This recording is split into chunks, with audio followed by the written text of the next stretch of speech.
tara. It's already 4 o'clock. It's time to go. Hi guys, good morning, good morning. Today is my holiday kasi nga kukuha ko ng police clearance sa Wan Chai. So yun, isa sa mga requirements yun kasi nga kailangan kong kumpletuhin yung aking mga requirements. Okay,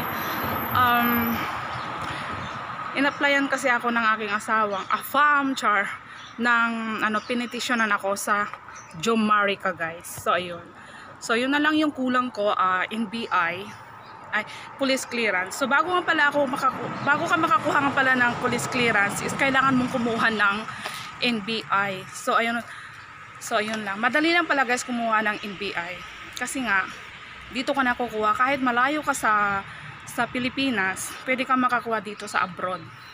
So ganun lang po ang ginawa ko guys. Pumunta ako ng consulate sa window 20, i-prepare mo yung 250 mo, and then magbayad ka muna, tapos magpi-fingerprint itong mga 10 daliri mo.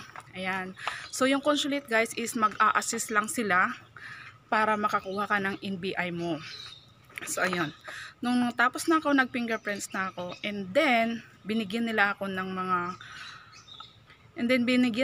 ng papel kung saan mo ipapadala yung NBI na fingerprints mo.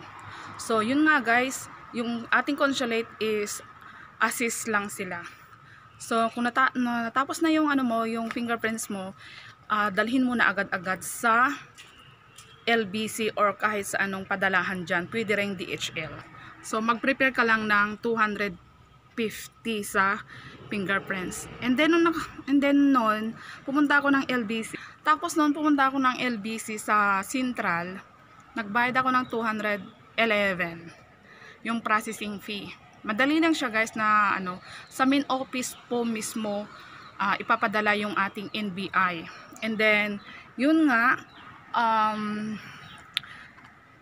after 5 days pa na nakuha ng ating main director sa main office ng Manila, yung ating NBI director. So pinalo up ko siya, sabi ko, ma'am, dumating na po ba yung sabi ko, NBI? Sabi niya, hindi pa. Ano ba yung ganito, ganyan? Sabi niya, ma'am, ito mo ma'am. Baka on the way na, sabi niya. So yun nga guys, 5 days pa lang, nag-email na sa akin na andito na yung NBI mo. Kailangan ko yung pambayad, sabi niya. So kinuntak ko yung andon sa information ko sa aking LBC nung nagpadala ako.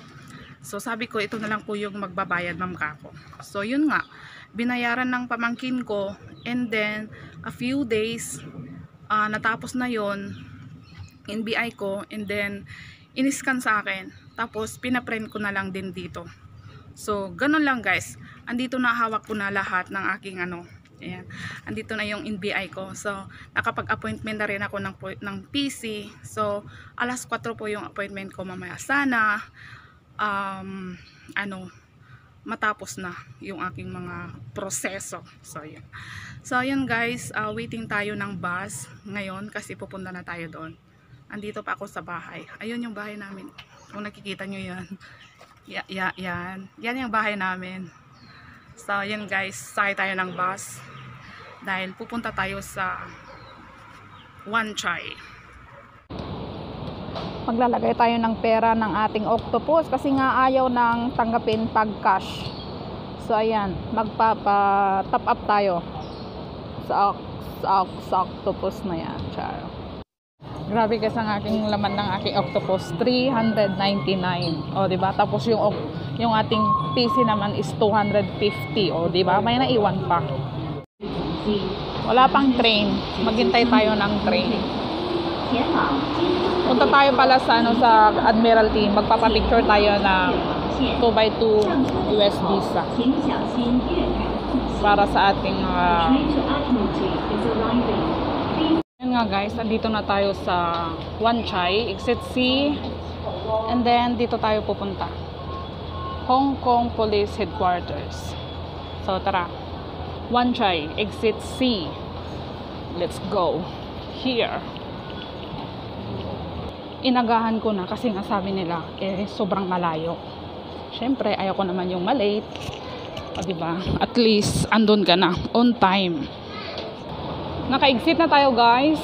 Left side. Dito tayo pupunta.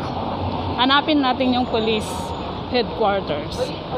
So, kailangan pag andun ka na, ipakita mo na lang yung appointment mo, yung NBI, yung marriage certificate nyo na original, PSA. Ayun. Tapos, hanggang ID mo and your passport. Kailangan kumpleto yung lahat, guys, para makakuha ka ng PC. Medyo malayo pala. Wan Chai. Nakarating ako ng Wan Chai. Diba dito yung yung maraming mga, alam nyo na, POK times 2. Char, hindi ko lang alam. Hanapin, guys. Pero may mga chokwa naman, mga chekwa. Nagtanong-tanong ako para mapabilis yung ating paghahanap. Kasi kahit yung iba, hindi nila alam. Kaya ayan, ano bang silbi ng natin? Bunga nga, di ba? As walang hiya-hiya. Ay sus, ginawa pa Marimar. Malapit na daw tayo. Saan na kaya tayo? Ayun, nakita ko na, guys. Hong Kong Police Headquarters. Ayun lang pala, oh. Yan na building. Yan. Ayun, nakita nyo na ba ya, guys? Nakita nyo? So, doon tayo pupunta. Ayan ang address. Nakita na rin natin. Ayan. Nakita ko na rin sa wakas. Layo pa lang. At saka, sobrang laki yung building. Ayan na, guys. So, andito na tayo sa Wan Chai. Kaya lang, napaaga ako ng sobrang-sobra. Pero at least, andito na tayo. So, andito na lahat ng aking mga requirements, NBI, ganyan, mga ano-ano na. Unang-una, guys, kailangan dala mo yung appointment mo. Kung wala yung appointment mo, hindi ka makakapasok. Hindi ka issuean ng iyong PC. At saka yung, grabe, no? Tayo ay kakain na muna para mamaya maghanap tayo ng CR and then dire-diretso na tayo. Diretso na tayo sa police. So, gutom ako, guys. Kain na ako.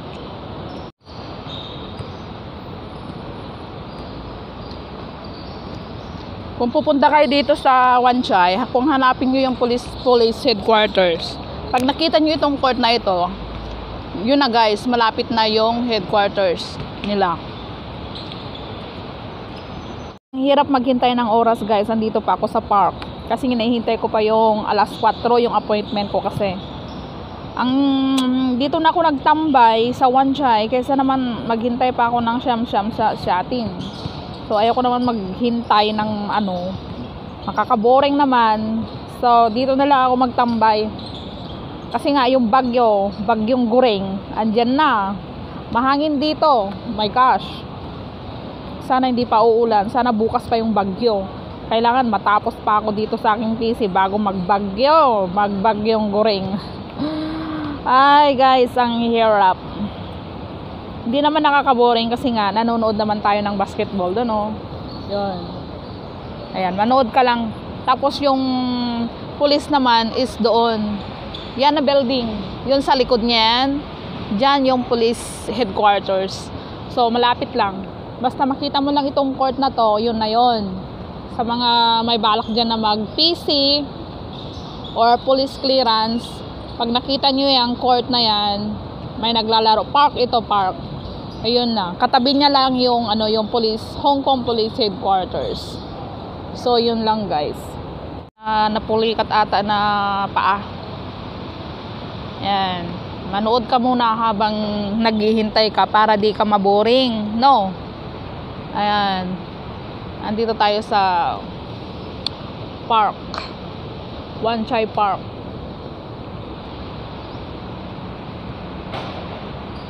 So, yun nga, guys. I still have 1 hour to wait. But it's okay.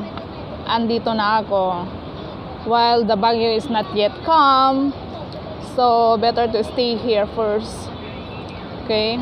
Nag-in-English naman tayo. Yung saman. Sa police headquarters. Tara, guys. Akyat tayo sa taas. Police.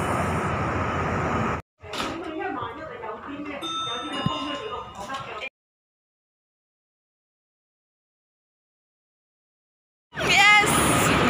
So, yun, guys. Tapos na ako. Tapos na po yung aking tapos na yung ipapasa na lang nila doon sa US Embassy.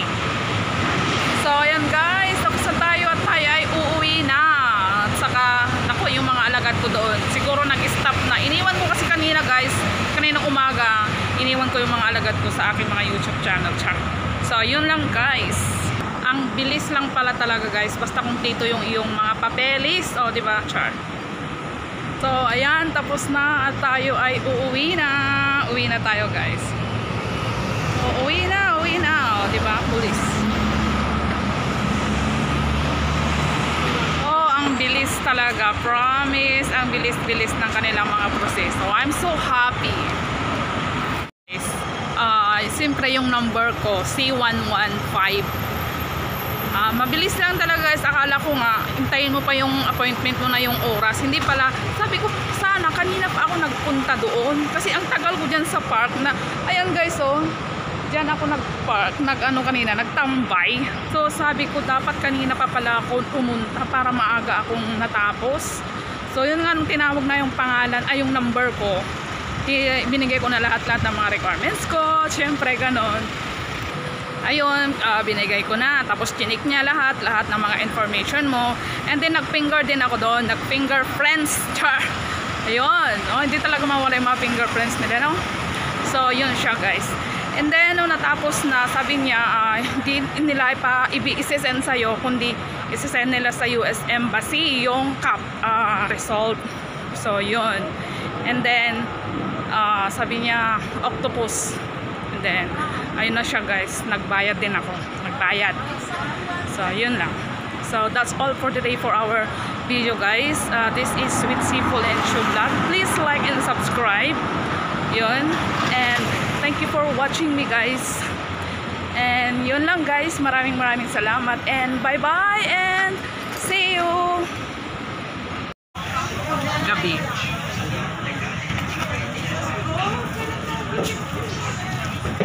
So yun na guys, tapos na ang ating appointment sa lahat-lahat at tayo ay uuwi na. Uwi na tayo ng bahay kasi nga andyan na si Bagyong Gureng. Madilim guys. Ayun o, madilim na. Parating na talaga yung... So yun nga guys, nandito na tayo sa bahay. Tapos na everything and everything. At ito si ate, oh, magpo-for good na rin. Mag-for good na. Kapitbahay ko siya. 22 years. Wow, tagal. So yun. So andito na tayo sa aking bahay. Ayan. Pasok na tayo. Hindi tayo naabutan ng bagyo. So yun guys. Bye. Thank you. And thank you for watching ulit guys. Hi doggy. Hi doggy. Hi doggy. Ayan. So yun lang guys. Thank you for watching.